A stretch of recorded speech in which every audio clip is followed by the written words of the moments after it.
சிவன் இருக்காங்க. இந்த 16 லிங்கங்களும் குளத்துக்குள்ள கிணறா இருக்காங்க, தீர்த்தமாக இருக்காங்க. ப்ளஸ் பஞ்சபூதங்களும் அதில் தீர்த்தமாக இருக்காங்க. மொத்தம் 21 கிணறு. மகாமகம் தமிழ்நாட்டில் எங்கு உள்ளது ஐயா? தஞ்சாவூர் மாவட்டம் கும்பகோணத்தில் உள்ளது.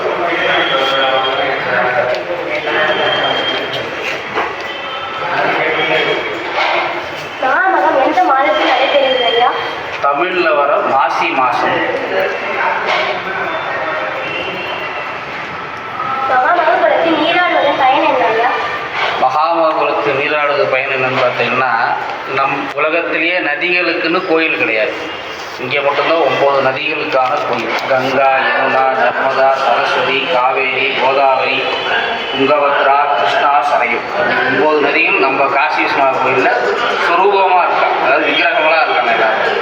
இவா இந்த 9 நவகண்டிகளும் காசியில் போய் சுவாமிகிட்ட வந்து முறையிடுறா. எல்லாரும் பாவத்தை எங்கள்கிட்ட நினைக்கிறா, எங்களோட பாவத்தை எங்கள்கிட்ட நினைக்கிறா. அப்போ காசி விஸ்வநாதர், காசி விசாலாட்சியும் இங்கே தோன்றி இங்கே வந்து மகாமகுலத்தை நீராட வைக்கிறார். மகாமகம் குளம் எத்தனை ஏக்கர் நில அளவு கொண்டது? 6.2 ஏக்கர். மகாமகம் எந்த நட்சத்திரத்தில் கொண்டாடப்படும்? மகா நட்சத்திரம். வணக்கம். வணக்கம். கும்பகோணத்தில் மகாமக விழா எத்தனை கோவில்களில் கொண்டாடப்படுகிறது? மொத்தம் கும்பகோணத்தில் பார்த்தீங்கன்னா 12 சிவாலயம், 5 விஷ்ணு ஆலயம். இந்த 12 சிவாலயம் 5 விஷ்ணு ஆலயம் சேர்ந்து வந்து இங்கே நீராடுறதா விசேஷம். மகாமகம் குளம் எந்த கோவிலுக்கு சொந்தமானது? மகாமகக்குளம் வந்து 12 சிவாலயம் 5 விஷ்ணு ஆலயத்துக்கு சொந்தமானது.